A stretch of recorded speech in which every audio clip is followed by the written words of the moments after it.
बिना ये ज्ञान कहाँ रे मनवा,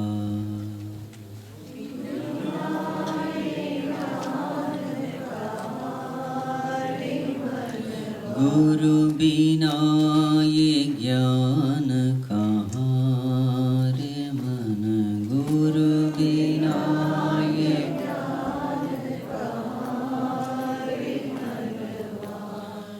ज्ञान बिना ये ध्येय अधूरा,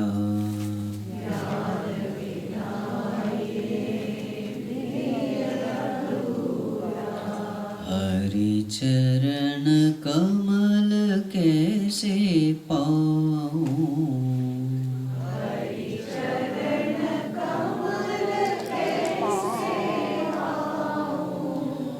बिना ये ज्ञान कहाँ रे मनवा, बिना ये ज्ञान कहाँ रे मनवा, काम क्रोध मद लोभ मोह मिल, काम क्रोध मद लोभ मोह, अहंकार है जीव का दुश्मन, अहंकार है जीव का दुश्मन, काम क्रोध मद लोभ मोह मिल, काम क्रोध मद लोभ मोह मिल,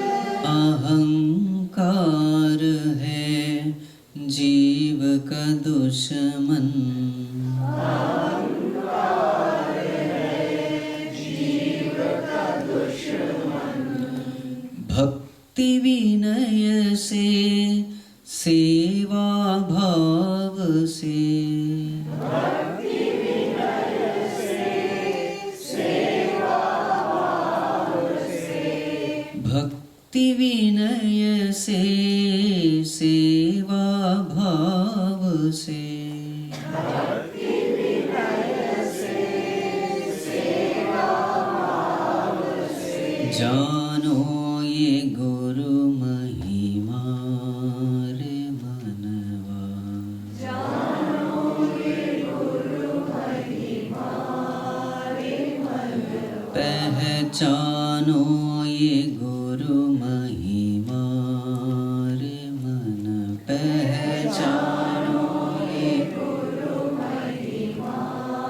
रे मनवा, ज्ञान बिना ये ध्येय अधूरा, ज्ञान बिना ये ध्येय अधूरा, हरि चरण कमल कैसे पाऊं, हरि चरण कमल कैसे पाऊं, बिना ये ज्ञान कहाँ रे मनवा, बिना ये ज्ञान कहाँ रे मनवा, नित्य निरंतर अंतर्यामी, नित्य निरंतर अंतर्यामी, हृदय विराजे मेरे स्वामी, हृदय विराजे मेरे स्वामी, नित्य निरंतर अंतर्यामी, नित्य निरंतर अंतर्यामी, हृदय विराजे मेरे स्वामी, हृदय विराजे मेरे स्वामी, कैसे पाऊं उस भगवान को,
चरण कमल कैसे पाऊं,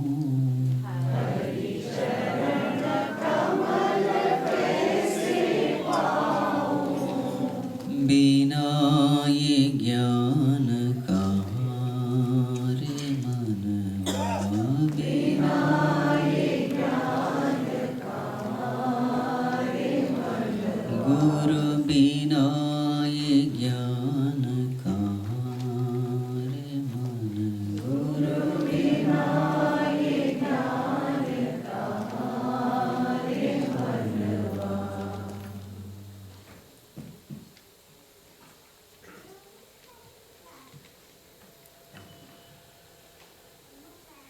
ओम नमो नमो नमो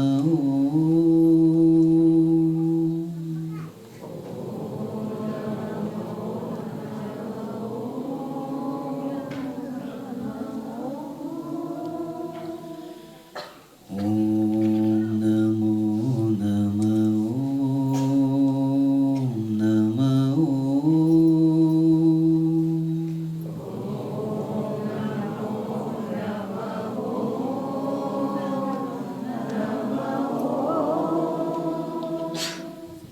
ओम नमो नमो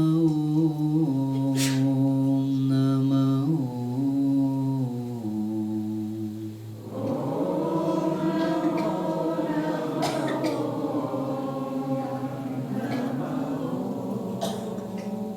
ओम नमो नमो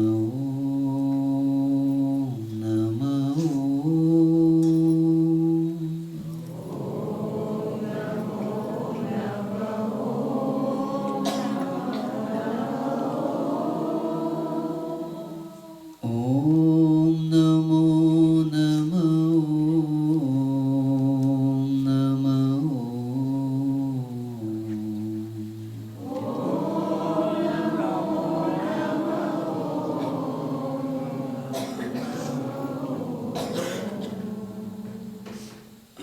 अच्युताय नमः।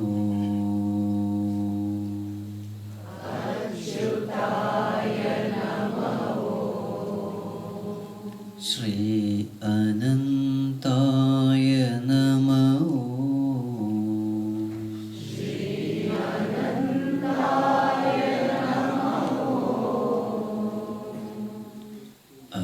अच्युताय नमः।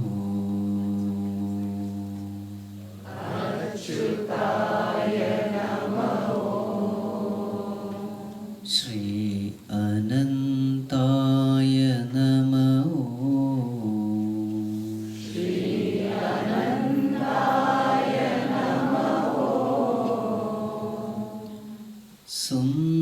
सुंदराय नमः।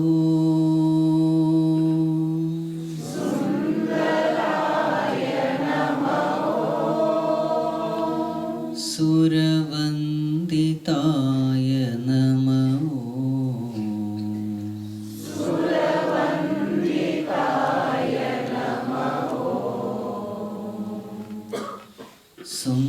सुंदराय नमः।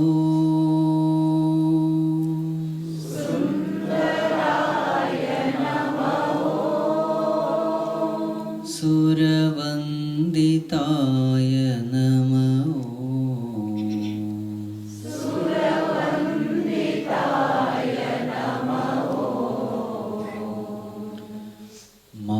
माधवाय नमः।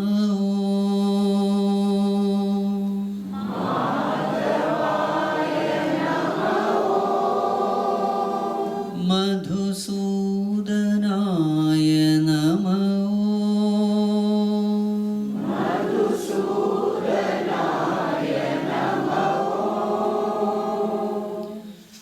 माधवाय नमः।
Humble prostrations to one and all present here.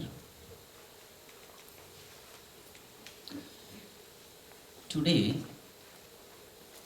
we will take up the topic of certain laws of this universe. Volume, please. Volume. Hari Om. Hari Om, yes.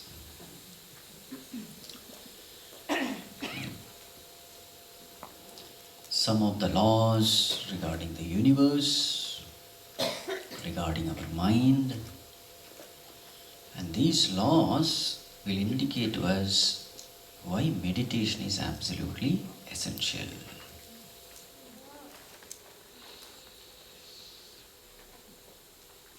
The first law. Now, a little bit regarding laws. Do we have the freedom to change the laws of this universe? The laws are there. The only choice we have is either obey the laws or disobey, ignore the laws. The laws will operate. So what do the scientists do? They don't try to change the laws of this universe. They study the laws, bring out some equation, and then make all these devices. These devices follow these laws and thus bless humanity. That's all what we do. So just like we are so diligent in studying the external laws, we should also study certain spiritual laws. So law number 1. As your thoughts, so will be the state of your mind. It's a law. As your thoughts, so will be the state of your mind. So if our thoughts are good, what will be the state of our mind? The thoughts will be, the mind will be peaceful. If the thoughts are bad, ignoble, wrong, the mind will be disturbed. This is a law. So there is a cause-effect relationship. What thoughts to entertain? Choice is yours. But after entertaining the thought, what will be the state of your mind? You have no choice. Laws will decide.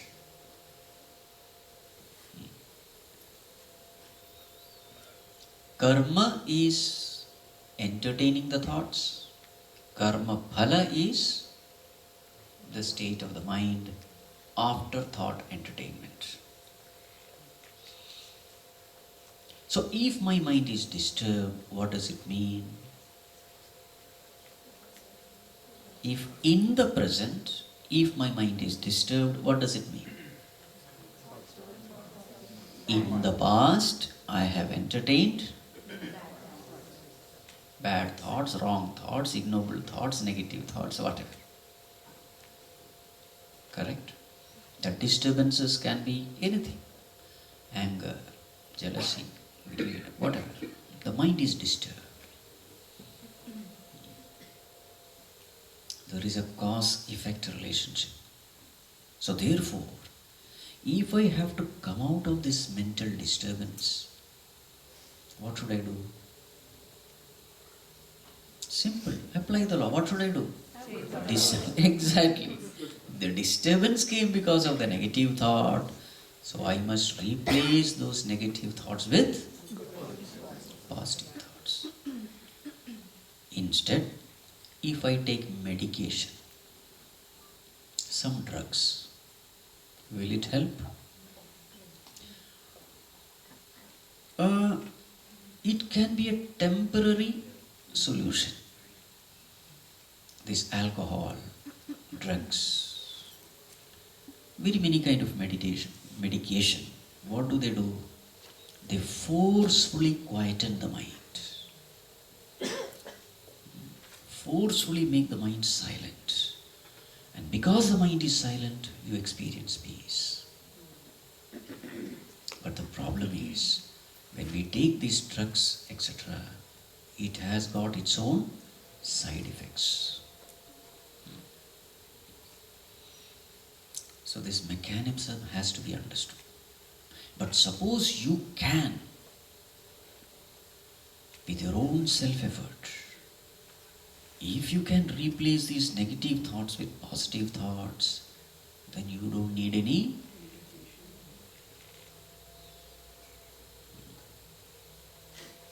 It is as simple as that. Just replace the negative with the positive thoughts. Just replace the wrong thinking with the right thinking. That's all what is needed. Because there is a law in place. Just apply that law. Here is where meditation comes into picture. What is meditation? You are paying attention to the state of your mind. Now, is the mind outside or inside? Inside. So, where should you pay attention to? Outside or inside?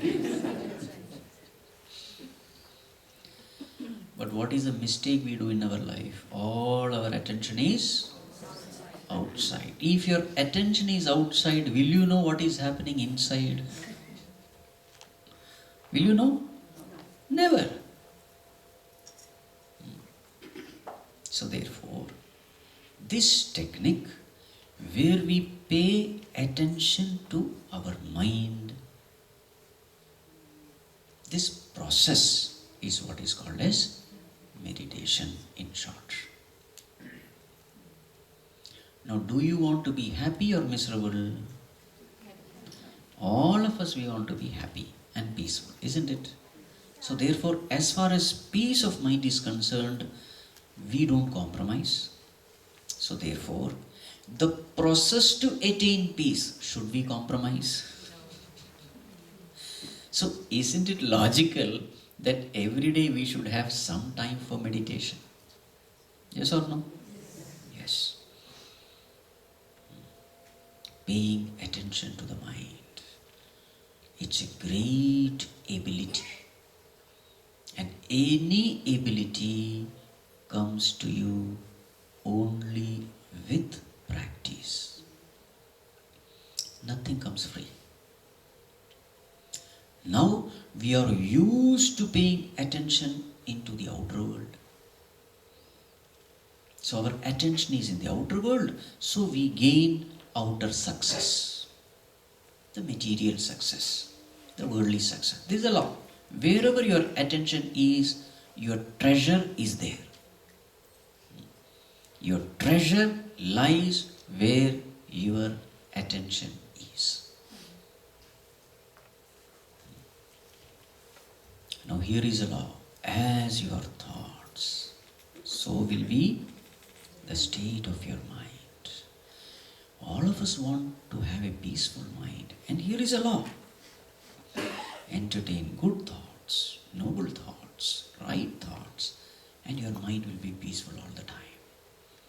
So there is a way to be peaceful, to be happy, to be cheerful. There is a way.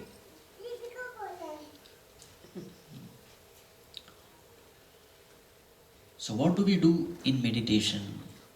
5-point technique. What are the 5-point technique? The first one, observe. Second one, detect. Third one, eliminate. Fourth one, substitute. And fifth one, strengthen. What is the first one? Observe. Observe what? Observe your mind, thoughts, observe. So in order to observe your mind, what you should do? The necessary condition is you will have to withdraw your mind from all external preoccupations. You have to withdraw the mind from the world. And then you have to pay attention to your thoughts. You will always find that for a beginner it will be a little difficult, because paying attention within has not been practiced. Doesn't matter, even then you sit. Even then just sit. Even if you are able to physically sit for 10-15 minutes, it is a great success. Because compared to a restless person who can't even sit for 2 minutes, this at least bodily sitting motionless for 15-20 minutes is a success. Okay, this is where you have to start. In the beginning itself, don't try to attain great heights. Physically, sit quietly with closed eyes, trying to see what is happening within. In the beginning, you will not see anything. Don't worry, don't get dejected.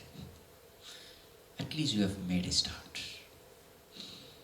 And slowly, as the practice gains root, slowly things start becoming clear to you inside.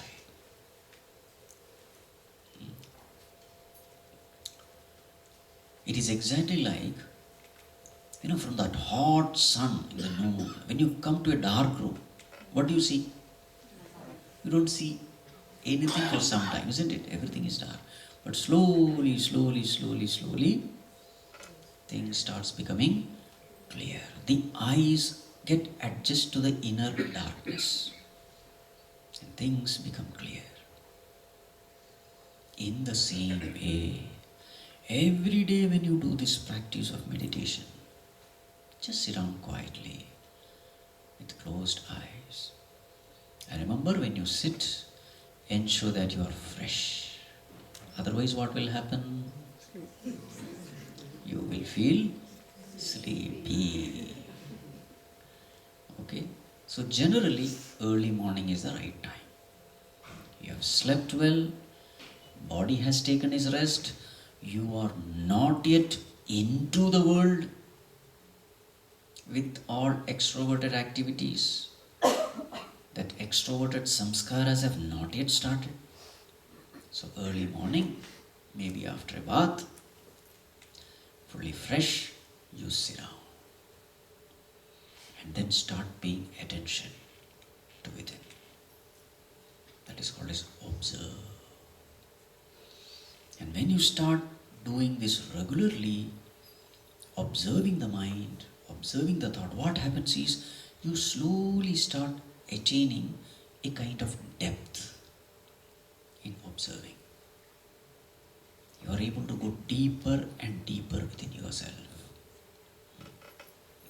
And slowly you are able to detect thoughts. So that's the second one. After observe what? Detect. You are able to detect the thoughts. Even to detect the thoughts, it's a great success. Okay. When you close your eyes, what do you see? You see darkness. But slowly, you intuitively start experiencing the presence of thoughts. You are not able to control those thoughts. Doesn't matter. But at least you are able to be aware of those thoughts. It is a success. Celebrate every success, okay? Every stage has to be celebrated. Then spiritual journey is a very joyful journey. Yes, I am able to sit with a motionless body for such a time. Sabash. At least I did not get up and go. Very good. Slowly, things start becoming clear to you inside. You are able to see the thoughts now. That's a great success. You are able to see the thoughts.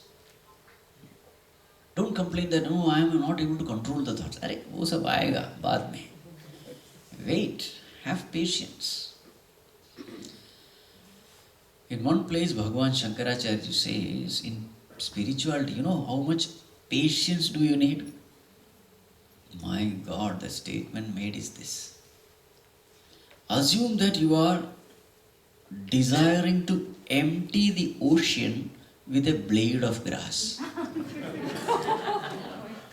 You dip it, sprinkle it. Dip it. How much patience you need? With that patience, you must approach spirituality.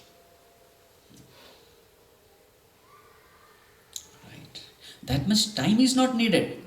I did not say time. What did I say? Patience. Slowly, slowly, slowly. In nature, everything is slow. When a flower blossoms, it doesn't tuck, it doesn't blossom like that. Slowly it happens. Any habit if you want to cultivate, slowly it comes. Even the people who build their muscles, that muscle development happens slowly, gradually. There is a rhythm. Nature has its own pace. Right? So as you observe your mind, you are able to detect thoughts in it. And then you come to know this relationship. What is that? Oh, there is a negative thought which is causing this disturbance. How do we experience disturbance of the mind? As pain. As a pain in the heart. So then you go deep within. There is a pain and you don't know what that pain is, why that pain is. So as you start observing the mind, you are very clearly able to see, what? There is a negative thought which is causing this pain. Just like when the thorn enters, there is a pain. And then you look and then you see a thorn there. In the same way, there is a negative thought which is causing this pain. So what has to be done? Observe, detect. What is the next one? Eliminate. Eliminate this negative thought. To eliminate it, you have to first detect it.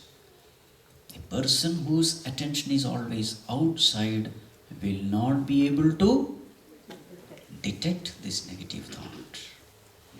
Right. Eliminate. How do you eliminate a negative thought? The next step, by substituting it with positive thought.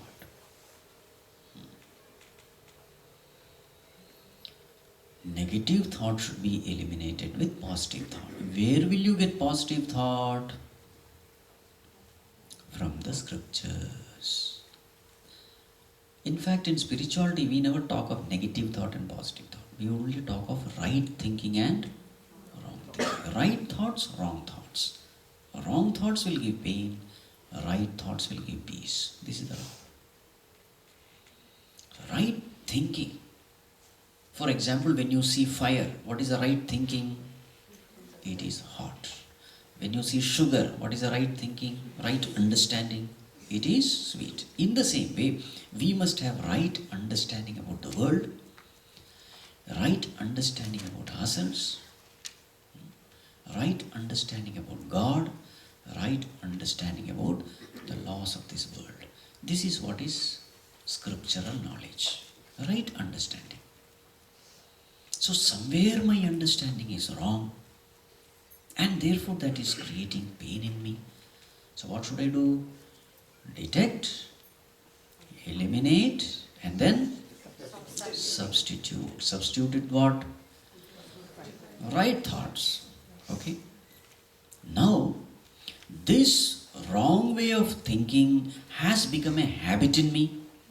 As long as a person doesn't come to this spiritual path, the wrong thinking alone continues. And therefore, it has become a habit to entertain wrong thinking. There is a momentum there.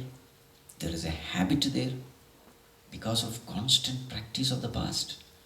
So therefore, once or twice removal will not do. You will have to make right thinking your habit. How can you make anything your habit? By repeated practice, abhyasa. You have to do it every day. Again and again, time and again you have to do. And slowly what happens? The wrong thinking dies down and the right thinking becomes a habit. That is called a strengthen, the final one. Strengthening the right thinking. What is the proof that the right thinking has gained sufficient root?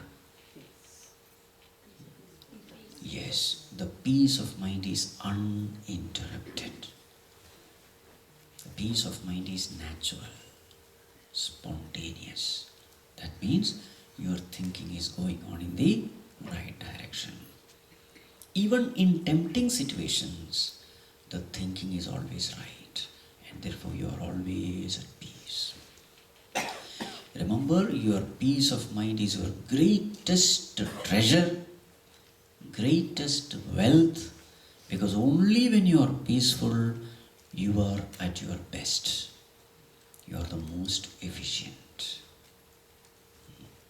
Peace of mind is the greatest wealth in this world. But there is a price to be paid for this peace. Anything good, you have a price to pay. What is the price? Training the mind to think right. What is the price? Constant, alert vigilance. You have to always ensure that your thoughts are good, your thoughts are noble. That is the sanctum sanctorum. That is the garbhagriha. Lord is residing there. That is why you find Lord Shiva in meditation. Have you observed his eyes? It is half closed. What is that symbolic representation of half closing the eye? One part of the eye is dealing with the world, but other part, attention is divided. One part of his attention is in dealing with the world. Another part of attention is paying attention to the mind. What is happening inside? Terrorists have entered or not? You have to be very careful. Negative thoughts are all terrorists. What do they take away from you? Your peace of mind. You have to be alert. Any time these negative thoughts can come. Kama, Krodha, Lobha, Moha, Mada, Matsarya, Raga, Dvesha, Ahankara, Mamakara. They are all negative thoughts. Any time it can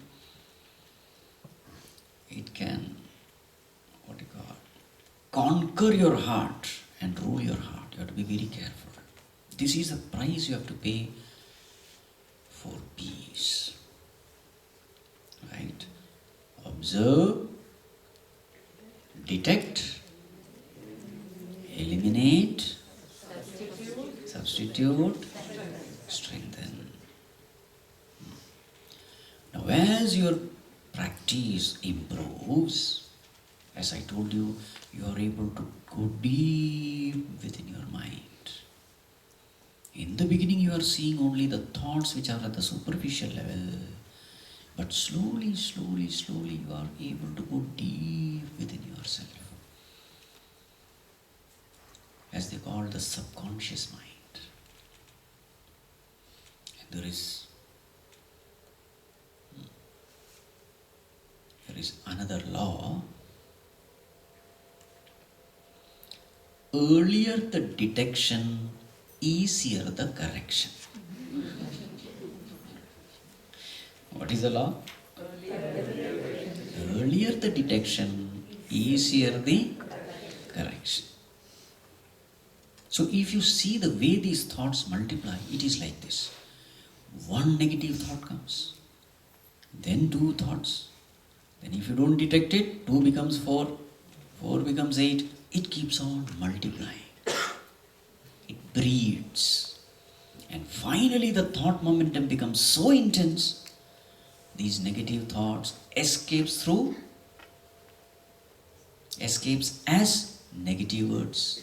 Negative words escape as negative action. So there is a pattern.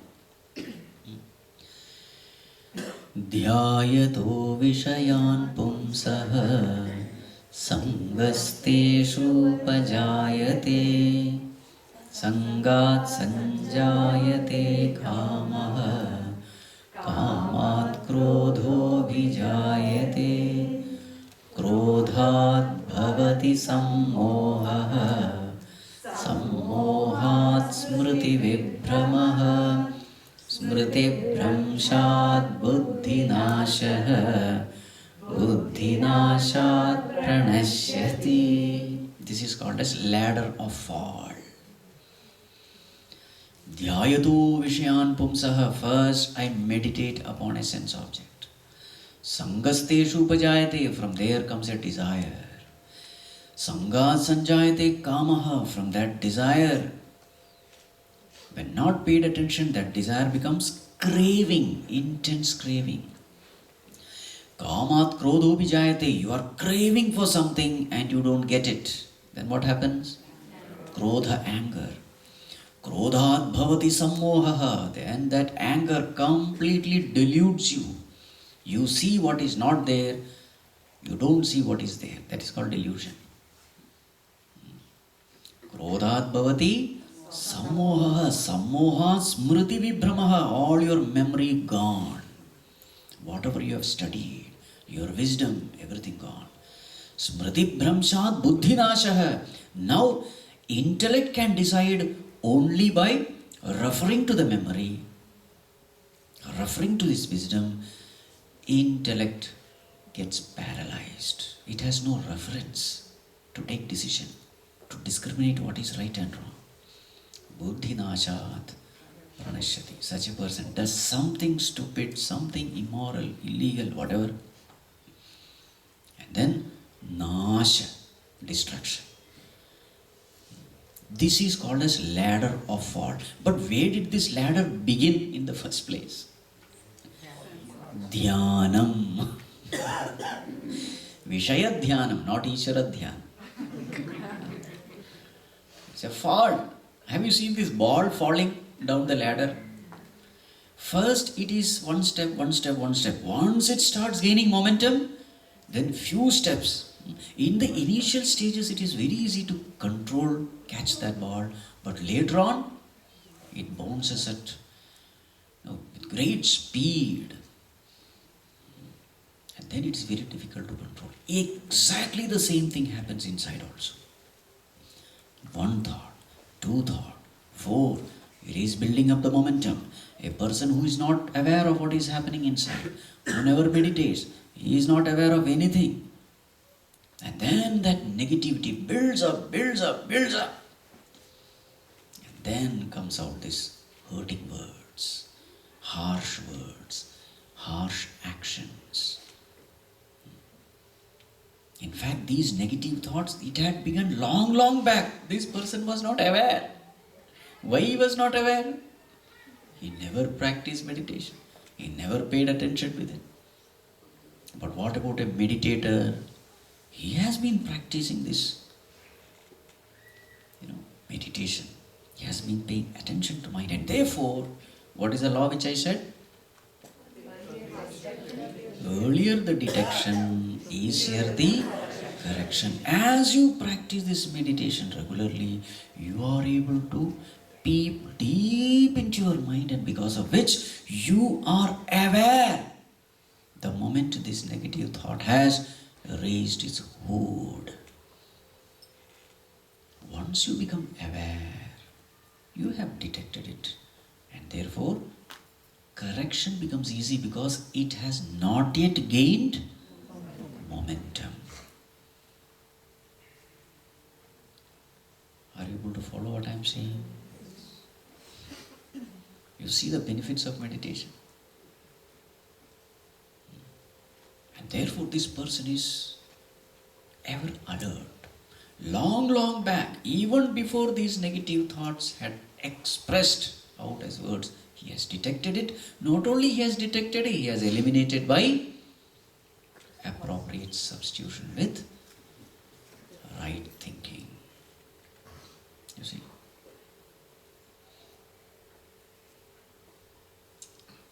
A person who is ever paying attention to the mind, even a slightest disturbance, immediately his attention goes with it. The alarm rings, the warning siren. Beware! Something terrible is happening within. Beware! Jagte raho.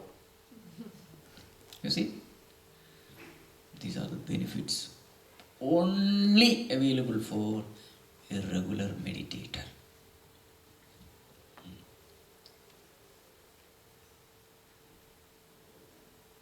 Right. What is the law? Beware of your thoughts, because they become your words. Beware of your words, because they become your actions. Beware of your actions, because they become your habits. Beware of your habits, because they become your character. Beware of your character, because they determine your destiny. Everything starts from where? Thoughts. So a person who has mastered conquering the thoughts, for him everything is auspicious in this world. He is the master. He is the master of everything. Meditation makes you a master. Now just imagine, looking within is making you a master. If this is one side of the story, what is the other side of the story? To the extent you go out, you are becoming a slave. So when I am getting addicted to the news, the mobile, the video games, etc., what am I doing? I am choosing to become a slave. Yes or no? Varieties of diseases now, they are coming out. All because of this. The elders, the children, everybody is addicted to this. It seems that something important is happening there. But actually something important you are losing when you are going out. Nowadays children are sleeping at 1 o'clock, 2 o'clock, 3 o'clock. What are they doing? Some stupid movie, some stupid game. And at 3:30 they sleep. Why they sleep? Because they can't remain awake. Body demands rest. And then they go to sleep. So everything, the bodily pattern, everything is disturbed. Peace of mind is gone. All kinds of diseases now, it's all because of this.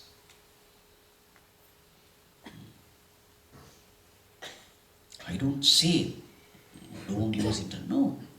But everything should have a limit. Use it as much as necessary, whatever is needed. Don't exceed the limit.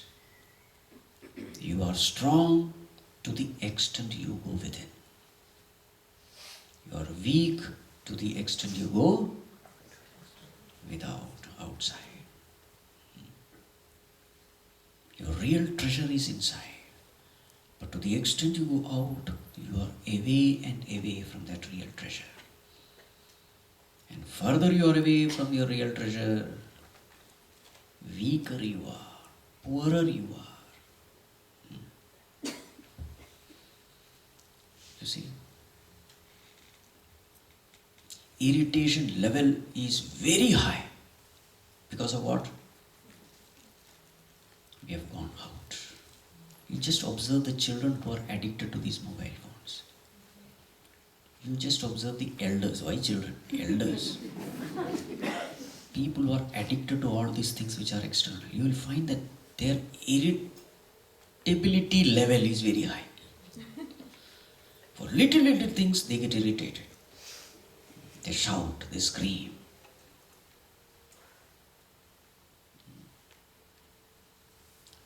Right. So, practice this. Observe your mind.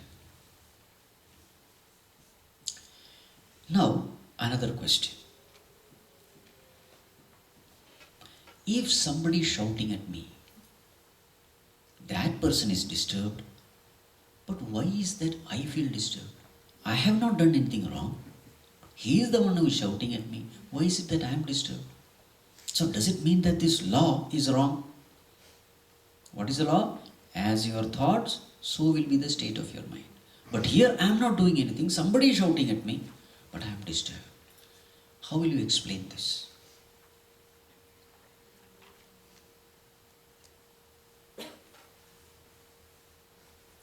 This point is very important because many times we say, I am disturbed because of that person.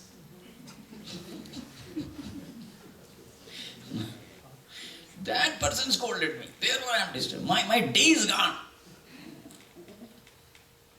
Our mood is gone. You are blaming the other person. Actually, who has to be blamed? Yourself. He might have shouted at you, but what thoughts to entertain, that is your choice. Remember, my disturbance is only connected to my thoughts, not somebody's thought. So, if somebody misbehaved with me, and if I am disturbed, who is responsible? I am responsible. Somebody came to Buddha, showered abuses at Buddha. Buddha was silent, peaceful. This person got really disturbed. I am shouting at you and you, no effect. So Buddha said, suppose you give a gift to a person and that person is not accepting that gift, then that gift belongs to whom?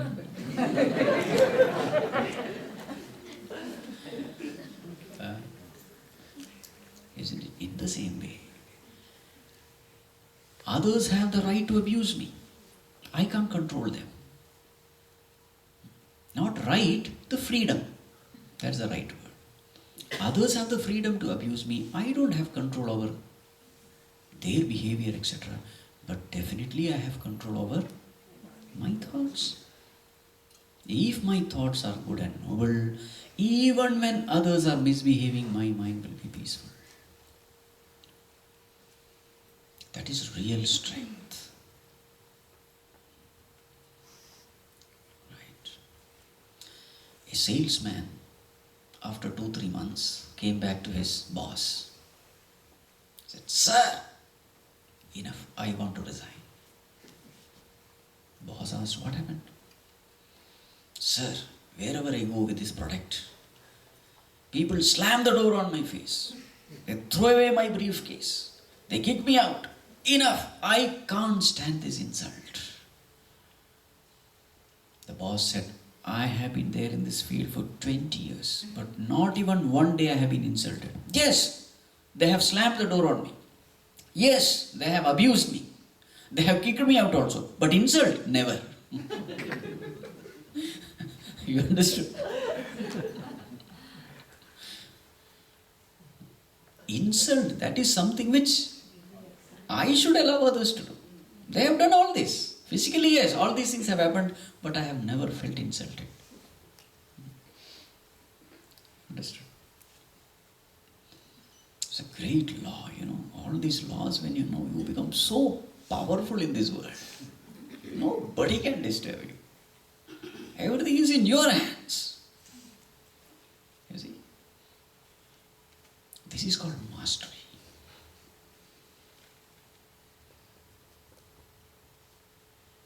Your job is to ensure that your mind is kept secret.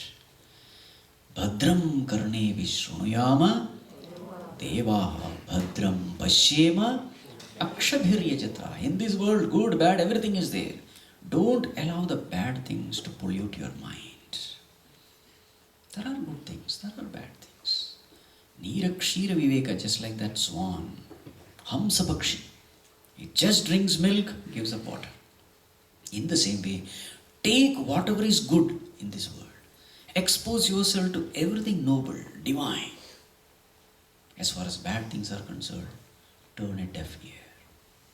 Just like the lotus, ever open to the light, ever close to darkness. This is the way we should live.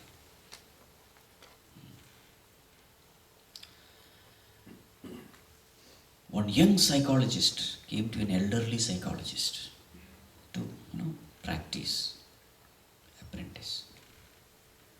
And this young psychologist saw that this elderly psychologist, he is able to listen 8 hours, 10 hours. And the other fellow is talking all nonsense, patience, mental patience. How much can you listen? He would get tired in 1 hour itself. And here is this old man listening 8 hours, 10 hours. He just could not believe. How is this man listening to all this nonsense? So one day he went, "Sir, how do you manage? How are you able to listen?" The psychologist said, "Who listens?"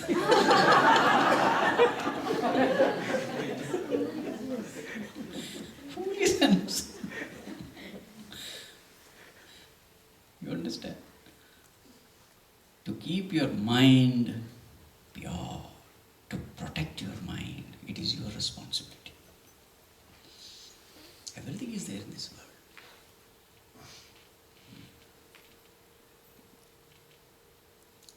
Right. This is called as Dhamma. Senses should be controlled.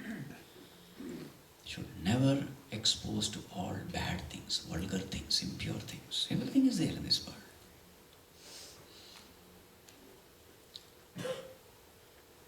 Okay. So what is the first law? As your thoughts. Just imagine, I have not yet gone to the second law. If you want to expand it, you can go on and on and on. One law. It appears to be so simple. 1 hour is gone. As your thoughts, so is the state of your mind. The second law. Okay, third law. The third law. What is the third law? By the way, what is second law? Earlier the detection, easier the correction. Okay. Third law. Purer the thoughts, greater the control over the mind. If your thoughts are pure, there is a great control over your mind. A sattvic mind can be easily controlled. A rajasic or a tamasic mind, you can never conquer it.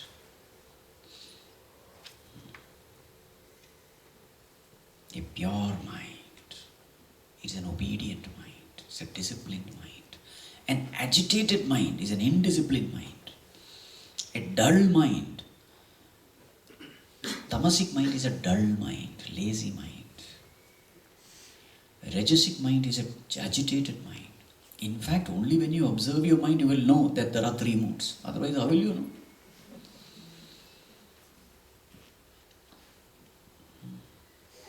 Purer the thoughts, greater the control over the mind.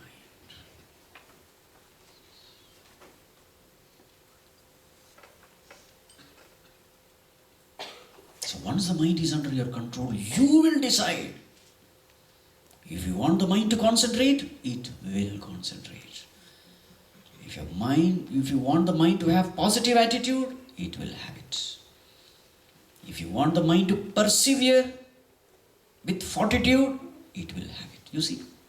If you want the mind to have interest in something, it will have it. Just imagine the freedom of this man.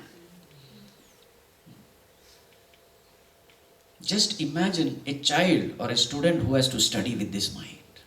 At will, the mind obeys my instruction. When I am in front of my book, the mind is not wandering anywhere. The mind is focusing. The subject is very boring, but I generate interest. You see? There are certain concepts which I am not able to understand. I am able to persevere again and again. See the freedom? You see?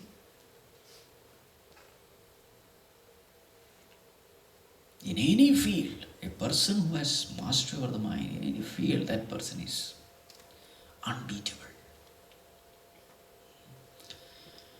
As your thoughts, I will what is that? Purer the thoughts, greater the control. Law number 4. As your thoughts, so will be your personality. What kind of personality you have? If your thoughts are vulgar, ignoble, impure, your personality will reflect it. You just can't hide it. You can't hide it. It will be a repelling personality.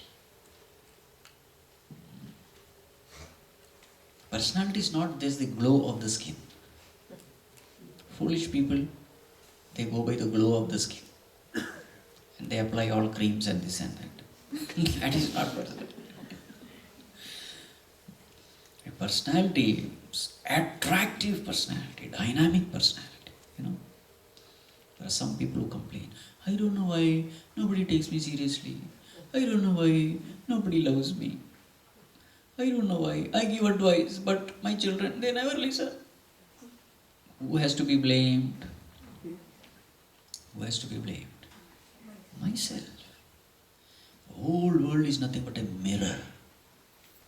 You are blaming, this mirror is bad. This mirror is bad. And it is your own reflection. You must know this impression theory. You know what is impression theory? Each one of us, we are creating an impression in the minds of others. How is that impression formed?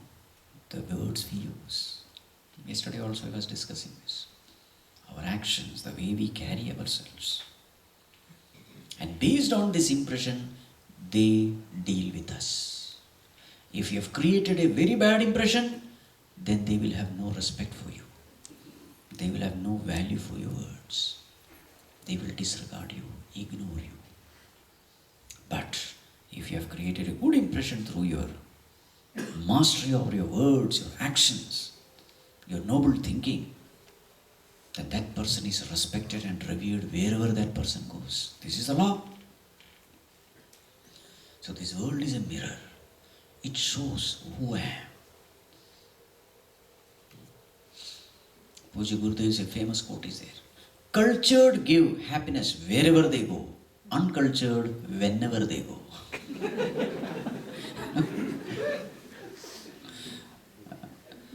Whenever these uncultured people go away, you are happy. There are such people in the society. You just sit 5 minutes, you talk something, they fill your mind with all negativity. You are so disturbed. Just spend 5 or 10 minutes with that person. You come out disturbed. Next time when you see that person somewhere in function or somewhere, what do? Run away from there. Give excuses and run away. Yes or no? Here we are not talking about somebody. You have to ask, am I this person? If you find that people are running away from you, don't blame them. Blame yourself. As your thoughts, so will be your personality. Yes. There are such personalities, divine personalities. You travel long distance to be with that person for some time. And you come back recharged, refreshed. Yes or no? Highly great saints and all. You go there, long distances. You take holiday and what is that? Okay, what is that? You take leave and then go. Spend time and come back. What made all the difference? This particular divine personality has paid attention to his thoughts. He has cultivated all noble thoughts. And because of which, wherever that person goes, he is carrying a divine world around that person. Yes. Even if that person is sent to hell, that hell also becomes heaven. Yes. As your thoughts, so will be your personality. That is law number. I keep forgetting. Okay, you have to. Law number 5. As your thoughts, so is the world perceived by you. What kind of world are you seeing? Depends on what kind of thoughts you have in your mind. If your thoughts are negative, you will see a negative world. If your thoughts are good, you will see a beautiful world. What you see depends on how you have trained your mind. Suppose I have trained my mind with this philosophy. Money is happiness. Then if I go to a temple, I am in front of the Lord. What will I see? This idol is looking like gold. How much carat gold? How much donation they must have collected for this? He is not seeing the Lord there. His mind is calculating. Yes or no? You go to a temple, thoughts are not divine thoughts, thoughts are monetary thoughts. Now if this person wants to marry somebody, what will he think? Only daughter of a rich landlord. Yes, I don't want to even see that girl. Yes or no? You see how that mind functions, Every relationship you start rating that person, valuing that person based on money. That is called as your thoughts, so is the world perceived by you. If you firmly believe that number 13 is inauspicious, if you firmly believe, then you will find that such instances will keep happening to you. Whenever you enter into any 13, something will happen. You know actually what happens? Your antenna is so tuned to inauspiciousness of 13 that you are seeing only that. There are so many auspicious things happening. You are not seeing. Why? Just like the radio is tuned to a particular frequency and that radio is only able to play that music in that frequency. In the same way, a person who is tuned to something inauspicious will see only inauspicious thing. This is the philosophy, the psychology. It is not number 13 is inauspicious. Your mind is tuned to that. In the same way, this black cat crossing, etc. Everything is like this only.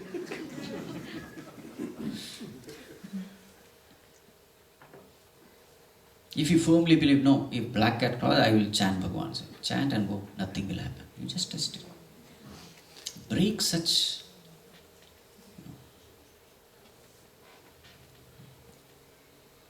As your thought, so will be the world perceived by you. A villager, he was shifting, to another village. So he found a person sitting under a tree. He asked him, "Sir, you belong to this village. Tell me, what kind of people live here?" So then that person who seriously asked, "You are coming from another village, no? Tell me, what kind of people used to live there?" So he said, "Oh, they are very crooked, wicked and all that." Same people you will find there.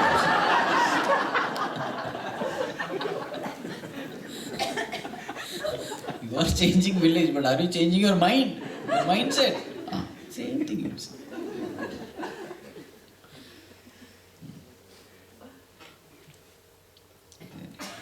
As your thought, so is the world perceived by you.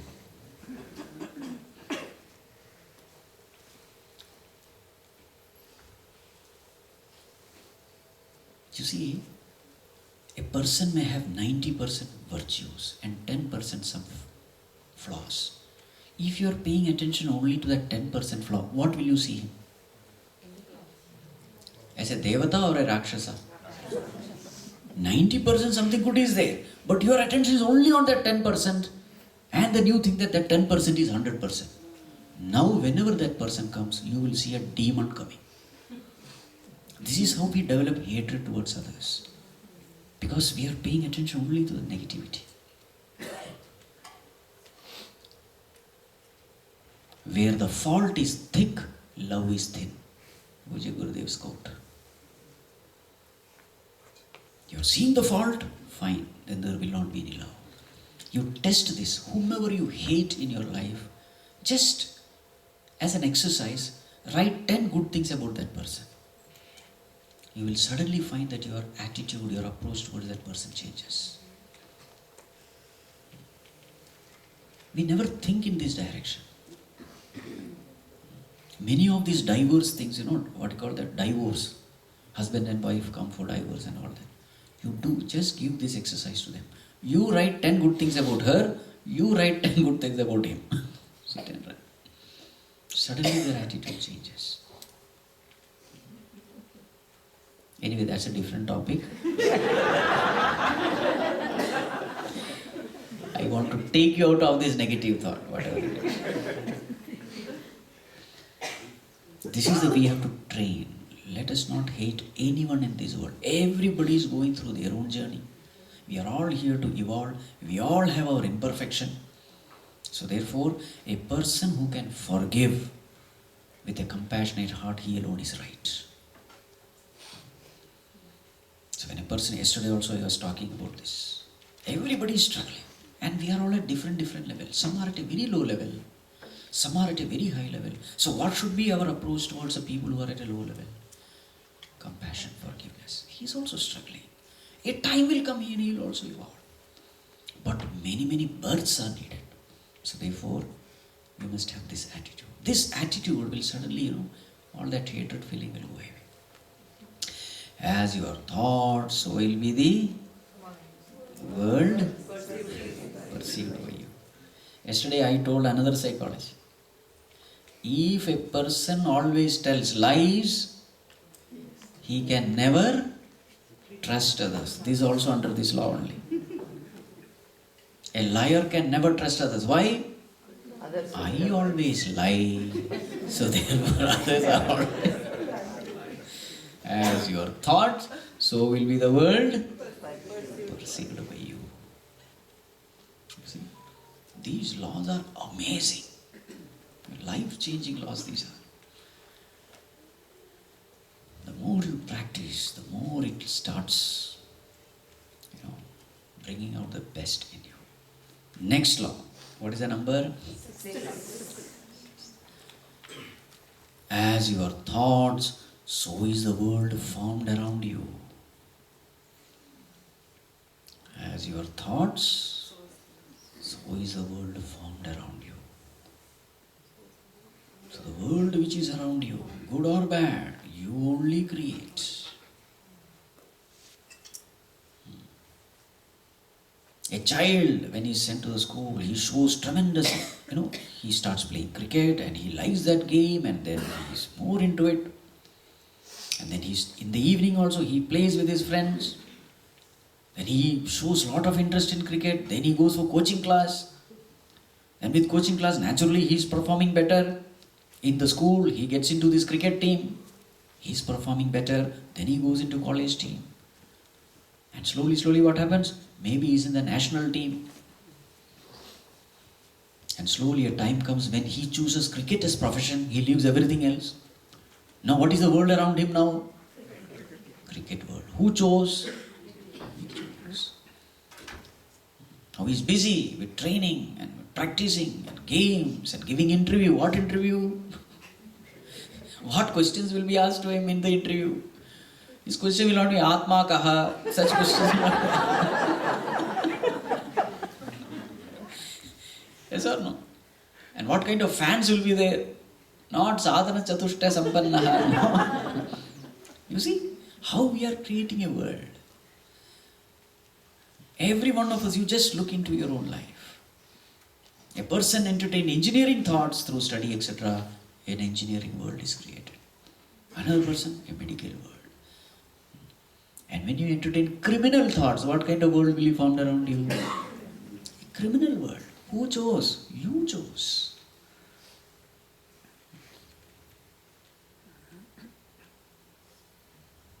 You see? The world that is around us is chosen by us. As your thoughts, so will be the world found around you. These are all very, very important laws. When our thoughts are vulgar, in the society you find ladies wearing all dirty dress, vulgar dress. I must tell you this. Let me tell you. When your thoughts are vulgar, you feel like wearing vulgar dress. And now,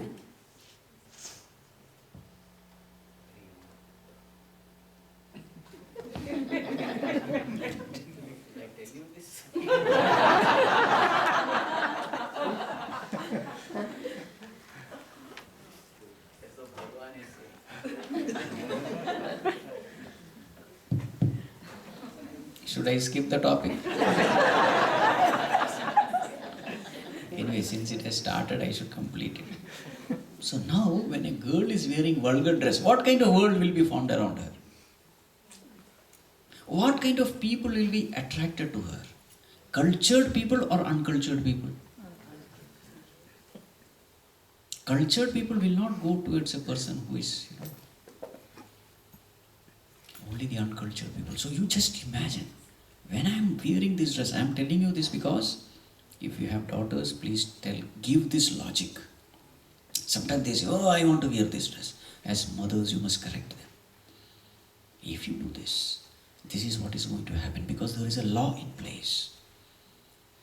If you are wearing a dirty dress, this dirty dress will attract only dirty minds. Do you want dirty minds around you? This is the way you have to explain. Because this poor girl, teenager, she doesn't know any of these laws. Her superstar is wearing something, so she also, But you as a matured mother must tell this. As your thoughts, so is the world formed around you. Right. Next law. Next law As you sow, so shall you reap. Whatever you do, it comes back to you. As you sow, so shall you reap. So what is the first law? As your thoughts, so will be the state of your mind. Second law? Earlier the detection, easier the correction. Third law? Purer the thoughts, greater the control over the mind. Fourth law? As your thoughts, so will be the world perceived by you. Next one? As your thoughts, so will be the world formed around you. Next one? As you sow, so shall you reap. Now, answer this question. Why do good people suffer? How many of you believe that good people suffer? How many of you believe, no, bad people also suffer? How many of you say, no, both of them suffer? No, see, after explaining all this, if you can't answer this, now apply these laws and answer this question. First law, as your thoughts, so will be the state of your mind. Who suffers? Remember, the definition of good people is people with good thoughts. Definition of bad people is people with bad thoughts. This is the definition. So, as your thoughts, so will be the state of your mind. Who will suffer? Bad people. If your thoughts are good, why should you suffer? The real joy is the peace of mind. You see? After telling all Ramayana,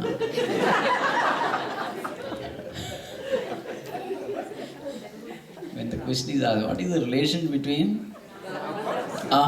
Same thing. Apply the second law. Earlier the detection, easier the correction. Who is able to correct? Good people. Third law. Purer the thoughts, greater the control. Who suffers? Bad people. Good person enjoys. As your thoughts, so is the world perceived by you. A good person with his good noble thoughts sees a beautiful world. He enjoys life. As your thoughts, so is the world formed around you. See? Chinmayamshan, such a beautiful world. Why are you here? Because you are all beautiful people. It's a divine world it is, You can call it Brahmaloka. All discussion of Vedanta only happens in Brahmaloka, the highest world. You see? It's not an accident that you are all here. Your good thoughts, good samskaras have brought you here. And it is these good samskaras which is creating an interest for these kinds of talks, discussions. People who don't have the samskara, they just exit. They are not able to enjoy it. It's a fact. Right? As you sow, so shall you reap. Who suffers? Bad people. So you find that it is the good people alone who enjoys life.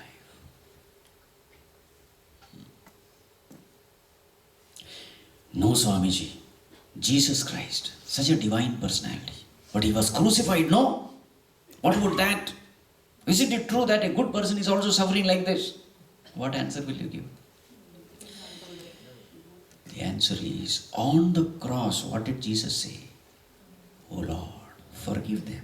They don't know what they are doing. A suffering person can only curse.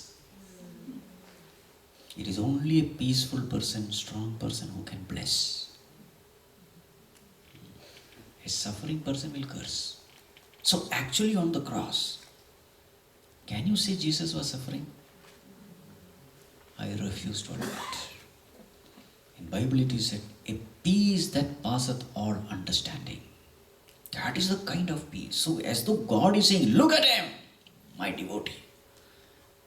The amount of peace, even when the body is crucified, is unaffected. His peace is unaffected. That is the kind of strength which a devotee gains when he is in tune with God. So it is wrong to say that a good people suffer. No. Gandhiji, when he was shot, what did he say? He did not say, Ayo! He did not say. It was Bhagwan's name. You see? No complaining, no grumbling, chanting the name of the Lord. Beautifully, royally, majestically they left the body. You see? The royal death it is. So good people never suffer. Okay? Not only that you must study the laws, you must apply these laws also in your world. So where will you start? Every day, sit for some time. Observe your mind. Sit for meditation.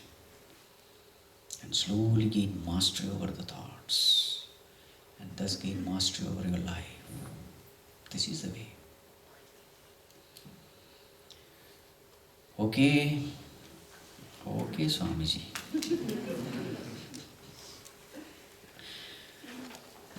Very many times, what happens? We have enough information, but we never put it into practice.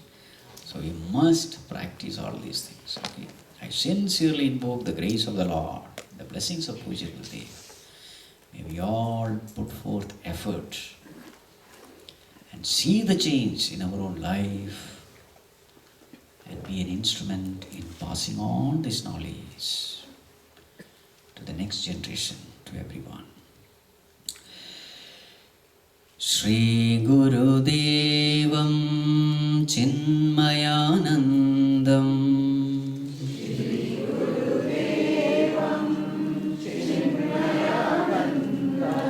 Pranamamyaham Gurudevam Aharnisham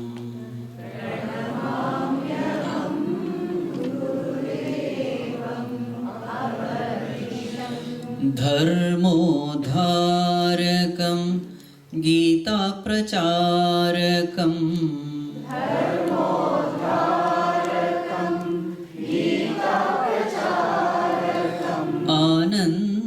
आनन्दरूपम् आत्मस्वरूपम्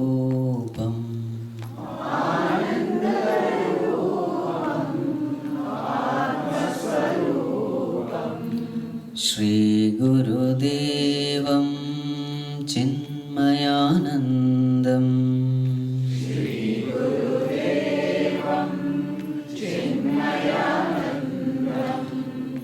प्रणमाम्यहं गुरुदेवम् अहर्निशम्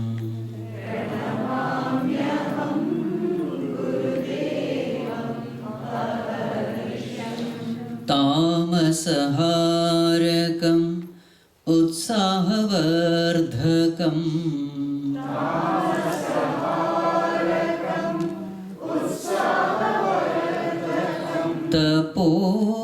तपोवनशेष्यं तत्त्वस्वरूपम्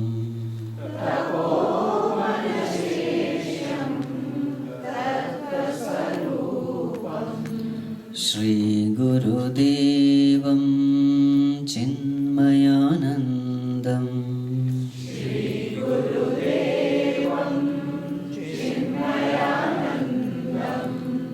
प्रणमाम्यहं गुरुदेवम् अहर्निशम्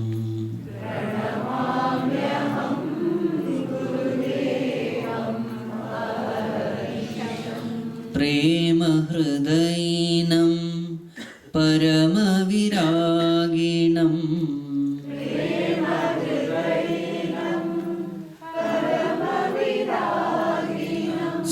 सन्न्यासिनं गुरुं शिरसा नमाम्यहम्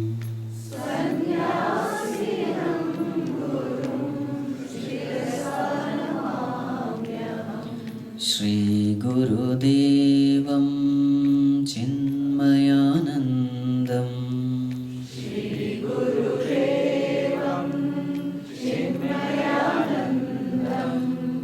प्रणमाम्यहं गुरुदेवम् अहर्निशम्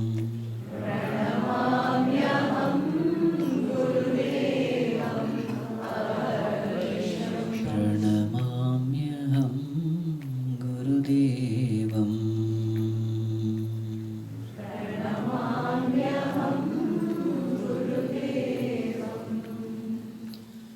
ॐ सर्वे भवन्तु सुखिनः सर्वे सन्तु निरामयाः सर्वे भद्राणि पश्यन्तु मा कश्चित् दुःखभाग् भवेत् असतो मा सद्गमय तमसो मा ज्योतिर्गमय मृत्योर्मा अमृतं गमय ॐ शान्ति शान्ति शान्तिः हरि